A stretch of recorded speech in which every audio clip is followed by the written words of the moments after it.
un pote partout à Paris. Il y a une vingtaine de mecs.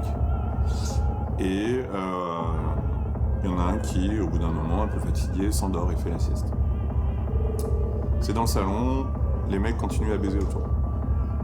Sauf que le pote en question ne faisait plus la sieste depuis longtemps. Ils se sont rendus compte au petit matin qu'ils n'arrivaient pas à le réveiller.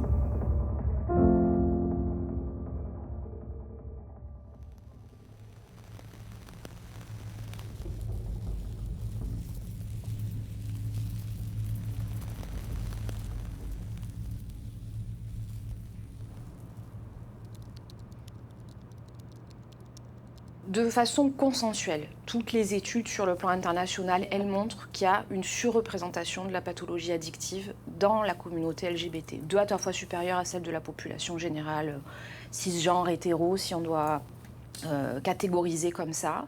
La question, c'est de se dire, mais finalement, pourquoi ? Le début de vingtaine, c'était hyper intense, tout ça, pour moi. Et on connaît pas ses limites, donc on teste des trucs. Et du coup, on teste les autres, dans notre relation aux autres. On teste jusqu'où on peut aller avec les drogues, jusqu'où on peut aller avec le fait de... Enfin, plein de choses, quoi. Le sexe, toutes les prises de risques.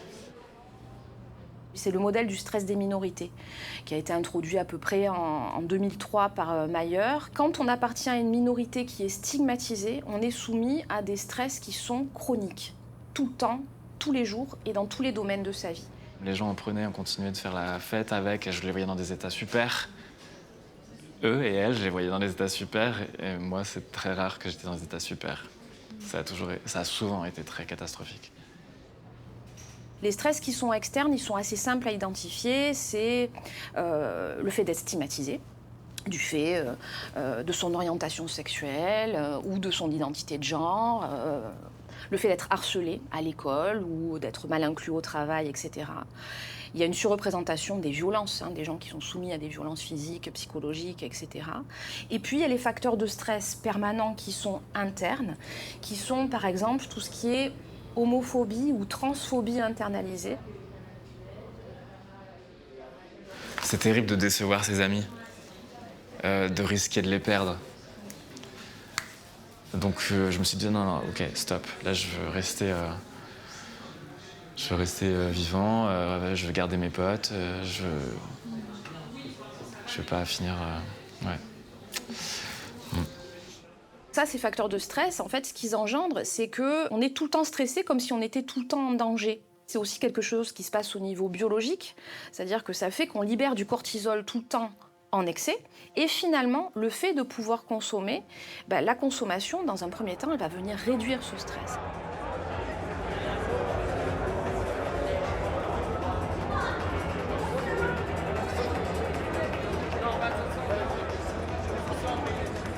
La fête, elle existe, c'est culturel, la fête, elle est partout. Si tu veux venir en parler, et si peut-être le fait de discuter avec moi pendant 4 heures va t'enlever dans la tête l'idée de consommer ce soir, c'est chouette, c'est cool. Peut-être que du coup, il y a peut-être une manière de faire la fête différemment pour ce soir-là. Après, effectivement, les questions d'addiction et de consommation, elles dépassent largement le prisme de juste une soirée. Whitaker, c'est une association de prévention en milieu festif qui veut d'une part militer et lutter contre les violences à caractère sexiste et sexuel, les discriminations, le harcèlement en soirée, mais qui veut aussi faire de la réduction des risques. Et du coup, par ça, on entend donner accès à du matériel, de la documentation, de l'information au public. Mais une information objective, c'est pas une incitation à la consommation. Une information objective, elle va juste permettre à la personne de faire des choix éclairés par rapport à sa conso. C'est aussi le constat que la consommation, quoi qu'il arrive, elle existe. Donc en fait, qu'on soit là ou qu'on soit pas là, il y aura de la consommation. Vous sortez ensemble, vous consommez ensemble, vous faites la fête ensemble, prenez soin ensemble aussi, c'est hyper important. Et donc c'est vraiment inviter les gens à devenir des témoins actifs et actifs de la teuf. Donc si on voit une situation, même si elle ne concerne pas directement ou si elle ne concerne pas les collègues des gens, en fait, le public a un rôle à jouer.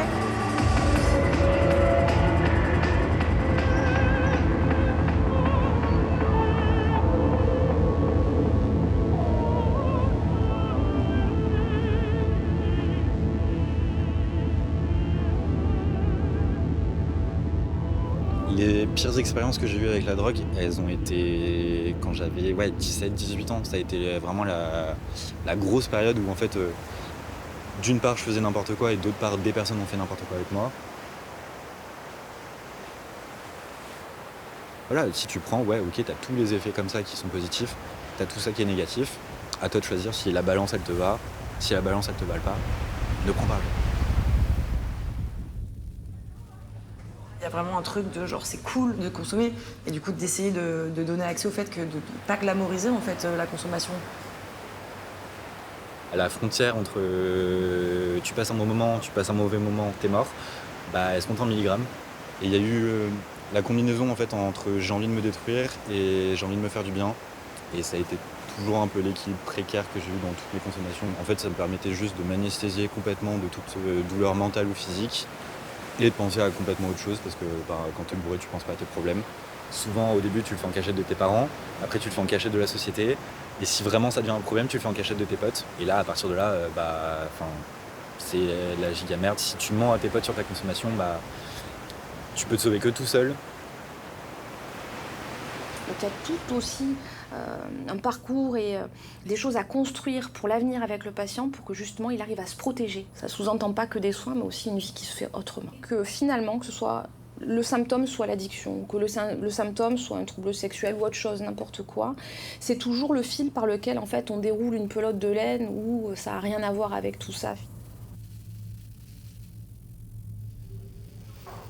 Je vois que ça va pas, qu'il faut que j'arrête ça, je fais du mal aux gens quand je suis trop bourré ou trop drogué. Donc le lendemain, je me dis ok, stop. Et après, ça m'arrive d'arrêter tout, d'être super sobre et pendant 4-5 mois, tu vois.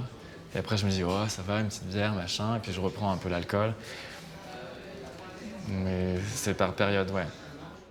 Par rapport aux objectifs de soins, il y en a deux grands, les deux sont recevables. C'est-à-dire le patient qui va concevoir que son objectif c'est l'abstinence totale à terme, et puis celui qui conçoit que c'est la réduction de ses consommations et la réduction des risques et des dommages associés à sa consommation. Là, actuellement, j'ai envie d'être sobre, j'ai envie d'être mieux avec moi-même, j'ai envie de prendre soin de moi, mais je sais pas du tout ce que ça sera dans 10 ans. Et je crois que j'affirme aussi de plus en plus le fait que j'ai plus envie d'être dans ces états-là. Je veux plus ça, quoi. Quand c'est des communautés qui ont traversé la crise du VIH, la réduction des risques, elle est née dans ces milieux-là. Donc c'est pas étonnant qu'avec l'histoire et avec le temps qui file, que ces outils-là continuent à être mis en place dans les communautés qui en fait ont subi, vécu, sont traumatisées aussi d'eux et qui continuent à apporter dans un sens, on va dire, la mémoire des personnes concernées en fait de ces années-là, quoi. Être LGBT ne veut pas dire être une personne safe. Personne n'est safe, ça veut rien dire ces mots-là. Il faut aussi se remettre en question. Les termes d'intersectionnalité, les termes de pouvoir, les termes de privilège existent, quand bien même on appartient à une minorité, quand même tu appartiens à une minorité. C'est important de continuer à se questionner sur ces sujets-là.